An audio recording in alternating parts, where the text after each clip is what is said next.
Welcome to my channel, Andra Makes. I'm continuing my vlog life series and I'm speaking with the very talented Theresa from Lost My Thread. I will put a link to her channel in the description box, so if you haven't already, go check it out and subscribe. You will love her, you will love her channel, you'll love her vlogs. She's a very talented and sweet sewist. And if you aren't familiar with my vlog life series, I interview sewing vloggers and I ask them the same questions. And it's not necessarily about their sewing journey, but it's more about their YouTube journey, about what it's really like to have a channel. And if you're like me and you love behind the scenes and the inside scoop, I think you'll really enjoy this. And speaking of behind the scenes, I'm going to keep it real. Theresa and I were about 5 questions in on this interview, and I realized that I hadn't pressed record. So Theresa was so gracious and we did start over, so I wanted to let you guys know that, but that's what happens. That's what it's really like. And I will put a playlist link in the description box of everyone who I have interviewed so far. So be sure and check that out if you haven't already. And here's my fun conversation with Theresa, and thank you so much for watching. Hi Theresa, thank you so much for joining me today in my Vlog Life series. I'm so excited to chat with you. Oh, hello, Andrew. Thank you so much for asking me. You know, I love watching your vlog life videos, and I feel very honored to be on this side of the camera today. I'm delighted to have you. Tell us how long you've had your channel and what prompted you to start your channel. I started in 2020. It was September or October time, and I started it because it was actually in 2020, I was doing the 20 for 2020 goals thing. I don't know if you've heard of this. So it's something that was from the Happier podcast that I heard about on the Love to Sew podcast, where basically you would give yourself a set of goals to achieve within a year, each for the number of year that you're in. So 20 goals for 2020, 21 for 2021. And in 2020, one of the goals that I set for myself is that I wanted to bake a different loaf of bread for every month. So 12 loaves of bread for the year, basically. And I wanted to push myself with my baking because I was someone who baked a bit in my free time, but I didn't usually bake breads. I promise it's going to come back to sewing in my YouTube. It's so off track, but I swear. But yeah, so I was doing those every month. And I thought, what would be a fun way to just share what I'm doing? I thought I would do a little IGTV video. So I made a short little IGTV video for every loaf of bread that I made, talked a bit about what it was, what the recipe was, what it was like. And I actually got a lot of comments from people, both in real life and on Instagram, saying that they really enjoyed my videos. They thought I seemed like a total natural in front of the camera. I should start a YouTube channel. And I thought, like, I'm not sure I should start a YouTube channel. This is a little bit different from that. But also, I'm not really that much of a baker, so I wasn't going to be making a baking YouTube, but I do love to talk about sewing. I sew all the time. I could do a sewing YouTube. So I thought, give it a go, see what happens. And I absolutely loved it pretty much straight away. So here we are now. Rest is history. Exactly. I totally agree that you are a natural, and I noticed that from the beginning. Thank you. You're sweet. Do you think YouTube, the platform, has changed since you've had your channel? And do you think you have changed since you've had your channel? YouTube, I think, has changed a bit. I'm probably not even that aware of a lot of the changes that are going on, but the things that I can think of are that we don't have a dislike button anymore. You can dislike things, but people don't see videos, how many dislikes they have, which I think is a positive change. I don't think there was a lot to be gained from seeing that a lot of people disliked a video. And then the other one that I can think of is the, I think it's called shorts, the little short videos, like TikTok, like Reels, that everyone's trying to just steal the same idea from TikTok. But I think that one came in and I haven't really engaged with that too much because it doesn't really match with the kind of things that I'm making. But that has come in, and I think those are the only ones I can particularly think of, to be honest. Oh, and you asked how I've changed. Sorry. So how I have changed, I don't think my sewing or my life has changed in a huge way. I guess the ways that it has changed is that I probably look at my sewing in a slightly different way. So whenever I'm doing something, I'm not just sewing. I'm also thinking, is this worth filming? Would this be interesting to other people? Is this something that people would enjoy watching or learning about? Am I doing a technique that's maybe a bit unusual? So I think from that point of view, I look at my sewing in a slightly different way as I'm doing it or as I'm planning it. But I think the sewing itself is basically the same. And obviously I spend a lot more time editing videos than I used to, which was 0% of my time. In a relatively short time that you've had your channel, at any point, have you not wanted to YouTube anymore?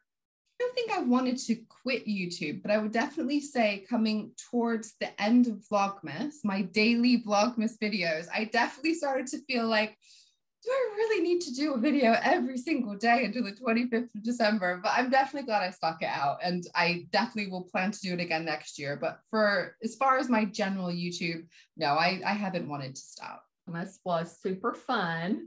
I loved all the Vlogmases. I feel like I could just live in Vlogmas all the time, watching everyone's videos. I'm sure I never got to see all of their Vlogmas videos, but it was just such a fun month. I really enjoyed it. I loved yours too, Andra. Thank you so much. And I love how everyone did their own thing and had a different take. And I think that's what made it really fun, was everyone doing something different. I could watch like 10 Vlogmas videos in a day and none of them were doing the same kinds of things. Exactly. It was really cool. It's everyone's creativity coming through, I think. Yes. And like you said, it was a lot of work, but also a lot of fun. Yeah. If you have received any, how do you handle unkind comments, and what's your advice for handling those? I think in general, I do try and give people the benefit of the doubt as much as I can. I feel like when you're talking to people and it's just words, there's no body language, you're just getting text on a screen, you can't always pick up on people's tone and how they intended things. And I think sometimes people can come across a bit more negative than they intend to. So that's the first thing, is I will always try to just think, okay, what did they mean to say? Maybe they didn't realize how it came across. Maybe it's a bit more sounding a bit more offensive. Maybe I'm a bit more sensitive about it because it's my stuff, so I try and look at it from that point of view. But obviously there are just going to be some people that are just nasty people and they're going to say horrible things. And I think if it's that kind of a comment, I feel like, in all honesty, it reflects more on them than on me.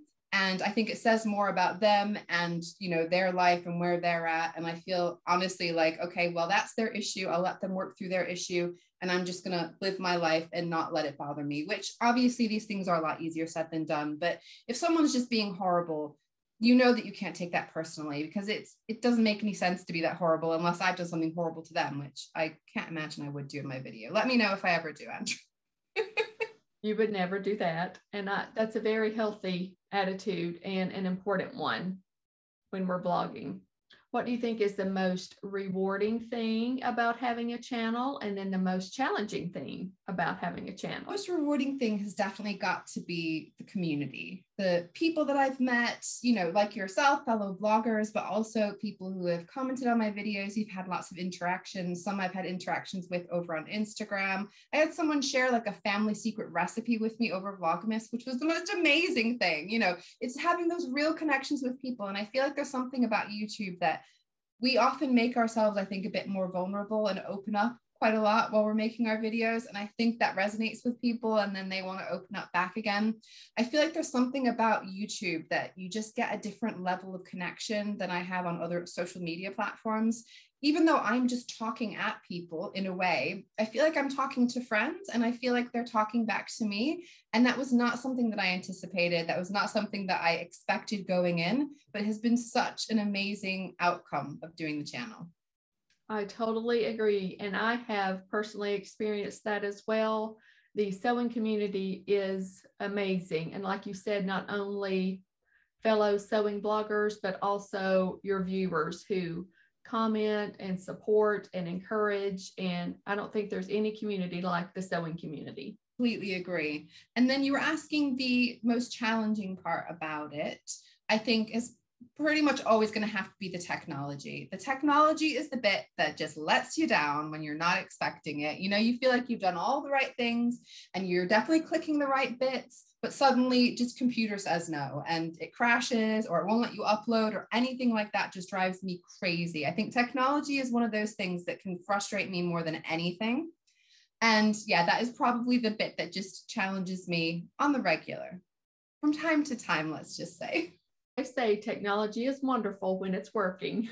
Exactly. Let's talk about content a little bit. How do you balance choosing what content you personally want to create versus what you think might resonate better with the viewers?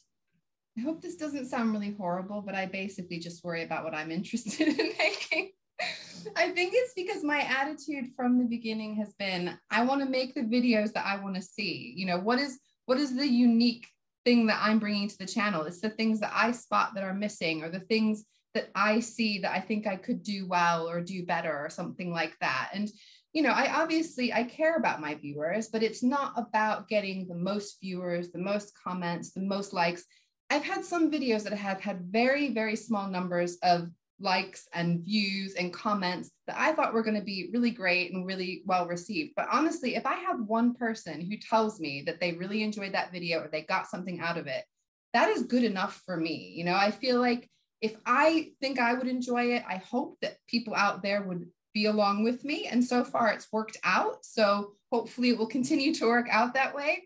But I feel like if I make something that I care about and I love, that's going to be more valuable to people than me just trying to do whatever the next big thing is and whatever I think people want to see. I'd rather be following my heart than something off in the distance that isn't real. I agree. And I don't know if you saw my interview with Andrea from Spire, but I have thought about this so much. She has said that your vibe will attract your tribe. Yes, I love that quote. That was so good. And I think you're exactly right. I think she's exactly right. When you started your channel, did you have any long-term goals? No, that's an easy one to answer. Like I said, I was just trying it out and just see if I enjoyed it. And I was not honestly expecting to be where I am now, and how far along I've come and how much I've learned and how much I've gained just, you know, with my knowledge, with these relationships. I just thought, yeah, I'll throw some videos out. What's the worst that could happen? Probably no one will see them, which was the case in the beginning for a while, but eventually it snowballs, obviously. But yeah, I just wanted to have a go. Goals. Earning 1,000 subscribers on YouTube is a huge milestone for a channel. What is your advice and or words of encouragement for those who haven't reached that milestone yet? I mean, I think it probably goes back to the same thing of just be yourself, do what you care about, do what you think you would want to see on YouTube. And there will be people out there who want to see the same kind of thing that you want and the same kind of thing that you're creating. I think it's really important just to focus on doing it if you're enjoying it. If you're not enjoying it, maybe put it to one side. But if you're enjoying it, make the videos, just do it. And if you build it, they will come. You know, I think definitely the more you put out there, the more you get exposure, the more people will see. I mean, I think if you are trying to get to that point and push yourself forward so that people do see you, taking part in challenges are always really good. So, you know, things like So Frugal, where different vloggers can make different videos and all watch each other's videos and share each other's videos. There are Facebook groups as well that you can join that I'm sure you've shared about before. You know, if vloggers want to meet other vloggers and help to build those relationships, collaborations will help get you exposed to other people as well. But I think honestly, rather than focusing so much on growth, just focus on making good videos. Because if you have one fantastic video that someone sees, they're going to look at your channel. If there's nothing else there, then they're not going to subscribe. So worry about, you know, getting this sort of the seeds in, you know, and building what you can from the ground up. And when you're ready to get to that point, you'll get to that point. Stay in the moment, and it is a marathon and not a sprint.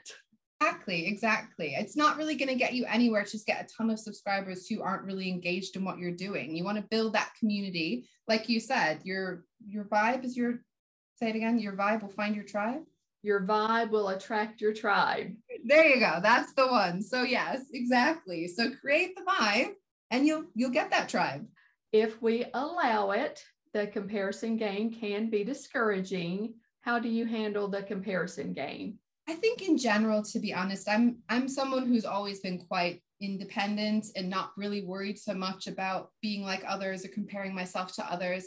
Again, I'm trying to make videos that I think I would want to see. So no one else is doing that. No one else is doing exactly what I want to do. So I try and just focus on what I'm interested in doing and engaging with the people, you know, within my own community that I'm building.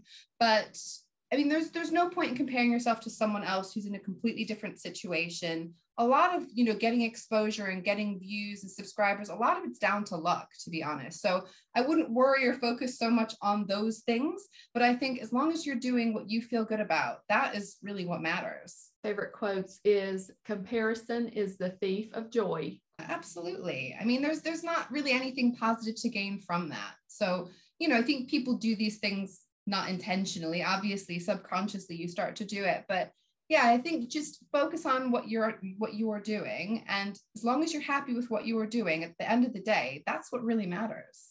What do you think is the biggest misconception about having a YouTube channel? I mean, I think there is the time that people think that it takes is probably what I would say. I think people probably assume that we just flick on a camera, talk for 10, 20 minutes and then just chuck it up on YouTube. But there's so much more going on behind the scenes, not only with like setting up the shots and getting everything how it needs to be with the lighting, the sound, the camera, but then the editing is so much part of it. I spend so much time editing, way more than I thought I would. And then you got a thumbnail to make, and then you've got to fill the description box with, explanations, timestamps, all that. I mean, there's so much time that you put into making just a teeny tiny little quick video. I think people really do not realize how much goes in from the beginning end. I totally agree about editing. And when I started, I had never filmed and or edited a video before in my life. Same here. You're not alone. But as with most things in life, the more you do, the better you get. So absolutely, you have to start somewhere. Definitely. What words of advice and or encouragement would you give fellow sewing bloggers, and also to those who may be thinking about starting their own channel? Anyone who's thinking about it, I think that's enough. If you've got that thought that you might want to do it, absolutely give it a go. What have you got to lose? I mean, I think like you, like me, just, put a video out. If no one watches it, it doesn't matter because no one watched it. So you haven't really lost anything. I think there's this funny idea that you're really putting yourself out there on YouTube. But to be honest, when you're a new channel, you're putting it out to an audience of 0 anyway. So just who cares? You're talking to yourself in your room. Just do what you think, you want to try, play around with it, get better as you go. You don't have to be perfect from the beginning. You don't need a load of fancy equipment, perfect shots, any of that from the beginning. You build that as you go. And as far as my other fellow vloggers, just keep doing what you do, guys. I love watching sewing YouTube videos. And what I love about it is that everyone is bringing their own thing to YouTube. And that's the idea, YouTube. That's the point of the platform. And anyone who's thinking that they might want to do a YouTube channel, they're going to bring something unique as well. So just keep on doing the good stuff. I'll keep watching. Same here. I have adored talking with you. We kind of started our channels sort of the same time. I think you started in fall and then I started that winter. And then we really got to know each other during the first Frugal Frocks because we were partners back to back on our videos, and we've been friends and remained close ever since. So I have absolutely enjoyed talking with you, and thank you so much. Thank you, Andra. It was really cool to get to talk to you. I want to say in real life, it's not real life, but live, one-on-one, real talk, because I agree. I feel like we've been kind of on this journey together. I think we hit 500 subscribers a similar time, 1,000 subscribers a similar time. So we've been kind of buddies holding hands as we go. So it's really fun to get to sit and chat with you and share this with everybody else as well. Totally agree. Thanks so much. Bye. Bye.